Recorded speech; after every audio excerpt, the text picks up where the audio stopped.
Good evening, and thank you for tuning in to another edition of What Do You Think?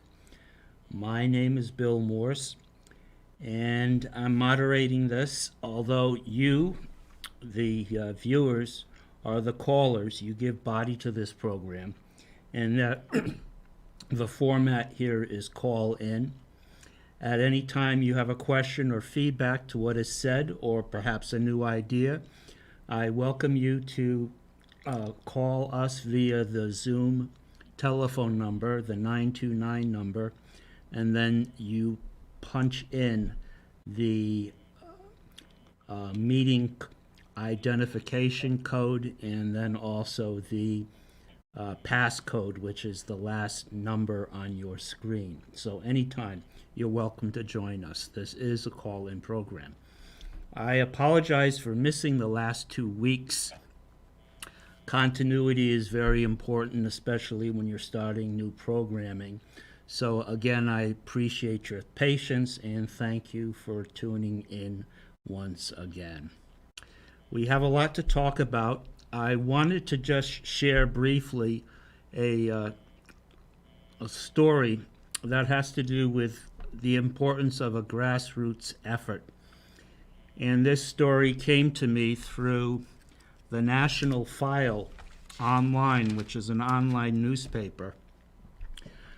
National File, F-I-L-E, and also from radio station KNST. KNST, which is a radio station, AM talk radio station in Tucson, Arizona. The story that came to my attention this morning comes out of Vail, Arizona, which is, I believe, a suburb of Tucson. And it involved a school board meeting whereby a couple of hundred parents showed up to voice their concern over the school board's decision to continue lockdown program or lockdown protocol at the district schools, including distancing, of course, the constant use of face masks, and also a fair amount of remote learning. I believe they had a hybrid system in use whereby there was some in-person instruction and also some remote learning taking place. And the parents were upset because they were concerned about the effects of wearing masks all day in school. And so they asked the board to change their opinion or to change their mind and to alter the restrictions that had been in place over the last year. The board refused to, and sheriffs or deputies were called into the meeting to usher the parents out. The parents refused to leave the meeting, and so the school board members resigned. I don't know how many there were. Normally there are between 6 to 12 school board members at an average district, but the school board members resigned. Using what is called the open meeting law, the parents then decided to actually hold new elections among themselves for school board member replacements. And they used Robert's Rules of Law. The deputies, I believe, stood by. I don't think they were going to forcibly evict a couple of hundred parents from the school meeting location where the board had its meetings. So, using Robert's Rules of Law, following a procedure in a typical school board meeting, they went through nominations. They elected a new board, and then after the new board was elected, the first motion that carried and was approved was the discontinuation of certain elements of the COVID restrictions, that being the use of masks by students. So That's an unusual example, but it is nonetheless an example of a grassroots movement coming forth from a need, and especially when those elected and school board members are elected to represent parents or the community at large, when when they're when they refuse to listen to concerns of parents. So anyway, I just wanted to share that news item with you. I have been in touch with the communications person for Senator Leahy. He's been busy. Perhaps you saw the president, Joseph Biden, address both houses of Congress and Senate. Yesterday it was televised. The Vice President, Kamala Harris, was seated on the left, and Speaker of the House, Nancy Pelosi, was seated at the right behind the president while he gave his speech. So I'm sure our senator was there, Patrick Leahy, along with Senator Bernie Sanders and our Congressman, Mr. Welch. So I'm intending on hearing from the senator or from the senator's office soon. We have a number of questions. One of them, 4 questions that I did submit briefly to recap the nature of House bills, why House bills seem to go on for thousands of pages, are diluted with additional spending items, and why, by nature, House bills do not address one single issue and are written such so that a 4th or a 5th grader could follow what is in the bill and not have to leaf through dozens, if not hundreds, of pages. So that was one point. The second point was the senator does have a history of supporting antitrust legislation. And a caller wanted an update on what is going on in an attempt to break up the monopoly now being held by big tech, big media, and also big retail. Retail, I'm thinking Amazon, which is now branched off beyond its original business plan, and big media, Time Warner, other corporations that own boatloads of TV and radio stations. I'm also going to include publicly funded radio and TV, National Public Radio and National Public Television, that are also owned by and influenced now by advertising from private companies. And also big tech. We've talked about this, or it's been talked about before. Google, YouTube, Facebook, actually becoming powerful enough to channel what users have access to and what they don't have access to, insofar as information is concerned, or censoring what is said in the name of clamping down on hate speech. So those 2 questions, and then I had a third question about the role of national public service for 1 year by young people, not necessarily public service in the military, but hospitals, classrooms, other venues whereby a community service is performed, could be a senior center, in exchange for credits in college, or some type of incentive, but a national required or obligatory is the word, no, type of national service, kind of like a draft, but a draft where you choose what area of public service you are interested in. And I think my personal opinion, and this was my question, that I think would re-engage many people in how government works, how the community works, where needs are, and just connecting with people that they normally would not connect with.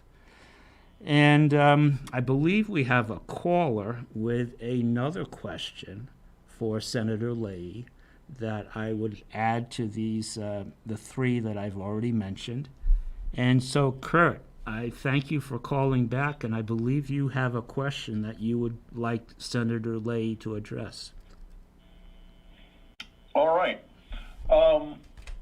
Actually, I have a couple of questions, but one of the ones that had come to mind in light of the president's address recently was obviously the Republicans have already responded back with great negativity on all of these plans that the president has proposed. Is there any particular one of them that the senator plans to either champion or try to help persuade the other party to possibly bring along? Actually, the other question I had, go ahead. If we could hold on to that one just right now, Sure. Kurt. I know Sure. in anybody who's interested in what the senator has been recently doing in Washington can go onto his website, just Google or DuckDuckGo, and you won't be traced that way, DuckDuckGo. Google will trace you, DuckDuckGo will not. So there's a plug. Reason to go for DuckDuckGo right now. Well, if you do a search on DuckDuckGo, you'll Senator Patrick Leahy, and it will come up his website. And he lists, and it's posted every few days, what he's been doing. One of his accomplishments that he speaks of is the American Rescue Plan.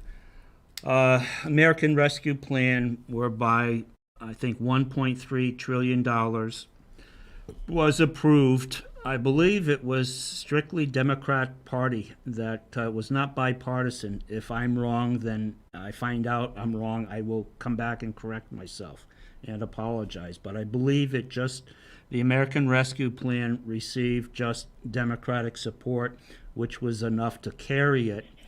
The American Rescue Plan was signed into law by President Biden. $1.3 trillion, and the reason that the Senator Leahy signed on to it was that there were benefits for Vermonters. He's a big proponent, and so am I, of farm-to-school meal programs, whereby lunches or breakfasts, the food or the produce comes from locally sourced farmers and growers. So that's good. The programs are there. The food, nutritional food is there. It's locally produced, so that's good. That gives us a circle, strengthens a sense of community, and strengthens the connectivity between what we eat and drink and where it comes from. We see the cows, we see the cattle, we see the corn, we see the soybeans, whatever it is.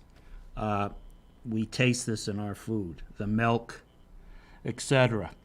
Also, I believe the program, besides farmers, besides growers and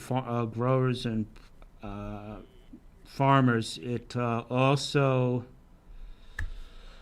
there were several projects.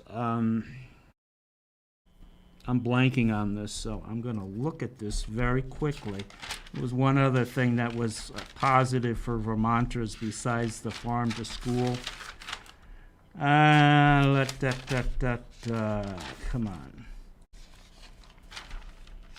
I actually looked at it this morning, but you would never know it. Anyway, it'll occur to me later, and then I will share it.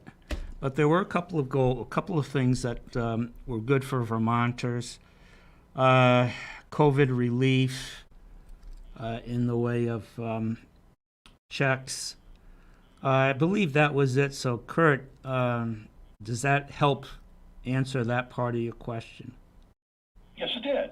Okay. If I may ask another question, Please. you started to touch upon education early on in your program.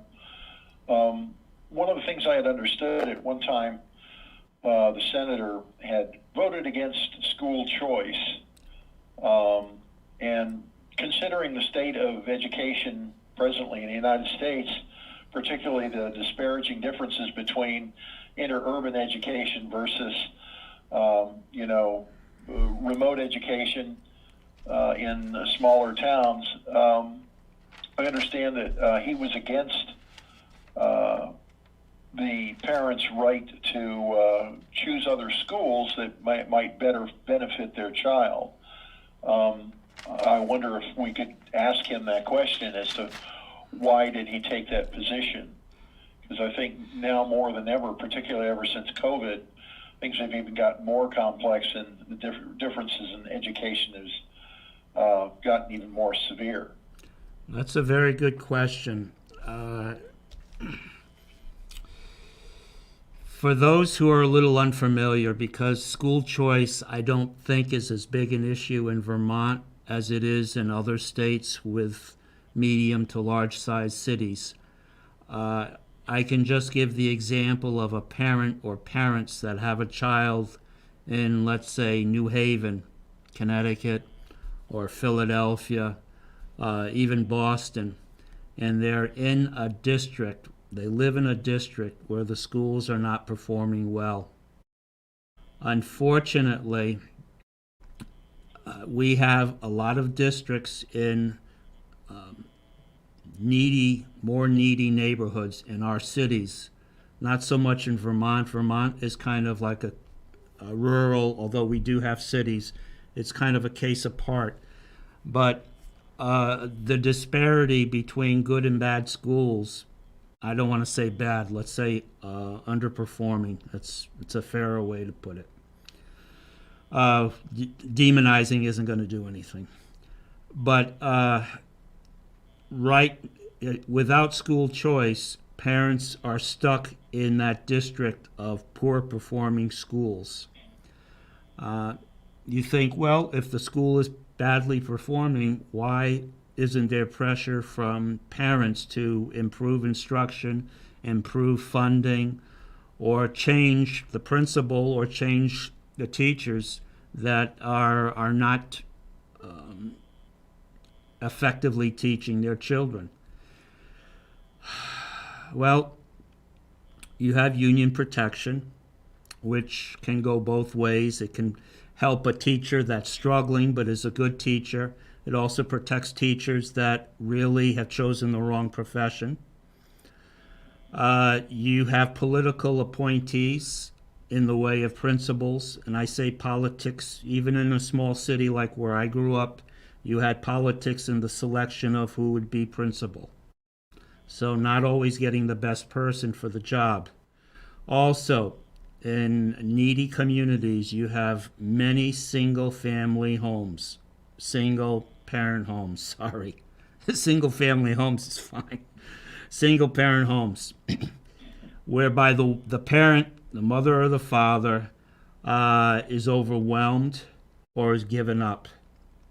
And so that parent does not go to school, does not meet the teacher, does not ask the child how he or she is doing, doesn't care. So there's one potential point of support that's not there for the school. You also have some language difficulties. In Philadelphia especially, you have many, many different ethnic groups that English is their second language. And there's certain intimidation in going to a school that's in a foreign country, which is what the U.S. is in their eyes and in their experience is a foreign country with foreign ways. So there's a lot of reasons why schools are not teaching, and they're allowed to remain open. Parents, in my opinion, and this is where I would like to get feedback from Senator Leahy, Parents have the right, the constitutional right, to a quality education.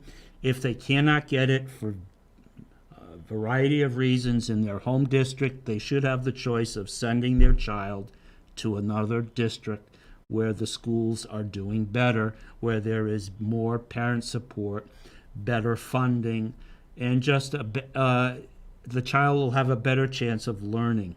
So, Kurt, is that what you were saying in pretty much in a big nutshell? Very much in a nutshell, absolutely. Okay. All right. Very good. Was there anything else? Well, if I can ask another question. Sure. One of the things that over time, I mean, I'm 68 years old and have seen a lot of changes in government. One of the things that really amazes me is how special interest groups and particularly companies, large companies, can send in lobbyists, and so many of our legislators are funded by these companies. And just to, as an impression from an innocent citizen, I question how this got so large over the time. I mean, in the 60s, lobbyists didn't exist. How suddenly now it seems like the government is run by big business? It is. I don't know what the senator could do about that. I mean, it's quite possible that his campaigns are funded by some of these businesses as well, and it seems to be commonplace. But it just seems that, a normal citizen can get an impression that our legislators are in the pockets of big business. There's a very strong argument in favor of there's a very strong argument that would agree with what you've just said. In 2009, I believe, the U.S. Supreme Court ruled, I think it was a 5-4 decision, so it wasn't a slam bang. But they ruled that corporations had the right, just as any other private citizen, to contribute to a political campaign, and that there was no ceiling. So in other words, when you see a candidate or an incumbent, someone who's trying to get reelected, stand at a podium, and you look at the mirror behind that candidate and you see company logos, be it Google, Amazon, I've even seen it for CSX, the railroad. Whoever has an interest in seeing that candidate win the election to better represent their needs in government, they can basically just write a check, a very large 6-figure check, whatever. And of course, their needs are going to be met quicker than you or I, who might donate $25. So, the argument was, you're buying government. Yes, you are. You're buying the senator's attention. You're buying the congressman's attention. Where I grew up, I was in a council and Board of Ed. Not so much Board of Ed, but council. You would get contributions from developers that were looking at property and needed a little help. Well, that's buying the attention of and cooperation of that public official. So I think that 2009 Supreme Court decision definitely greased the wheels for corruption. I'll say it, corruption, because you're buying someone's attention. All right. It's corruption, but I guess it's also a form of capitalism. But it's definitely, it's not democratic. And also, a lot of people I know in the military, you get out of the military 20 years, you go into the defense industry because you're familiar with the type of aircraft, the type of ship or weapon system from your 20 years or whatever in the military. And now you can work for the defense industry, the military industrial complex, and keep the ball rolling. So that also is a form of buying someone's support once you've gotten yourself, once that person has gotten into office. There was a fella who was on city council. He wasn't on city council with me, but he was city council and mayor where I grew up. He had a very good saying. He said, if you're not at the table, you're on the menu. Meaning, if you don't get involved with politics, if you just kind of sit on the sideline, you're going to be on the menu. And I think many people, part of the issue with our country is many people have stayed on the sidelines, and whereby they dismiss politics as a dirty business. Well, as long as it remains a dirty business, we're going to get effed. So, was there anything you wanted to add, Kurt? No, you pretty much said it all. But I mean, it is to me, it just seems like influence peddling, and it's just I don't know how anyone could end this. Particularly as you say, with a Supreme Court decision to defend it. But it really is an American. I just feel very disappointed. I look at our country having the highest pharmaceutical rates. I've had friends who actually drive across the border a few hundred miles into Canada to get affordable cancer medicine. I mean, it's just, I can't help but think that this lobbyist situation, as it is today, has enabled all of that. Well, there were anti-lobbyist laws on the books at one time. They were removed or watered down. Again, it goes back in my mind to this bill writing protocol, whereby you write a bill that only, or laws that only lawyers can understand. Loopholes are in the laws, intentionally or unintentionally. And so you have lobbyist people whose only job is to figure a way of getting around those, using those loopholes to get around the spirit of the law and still conduct business as usual. Right.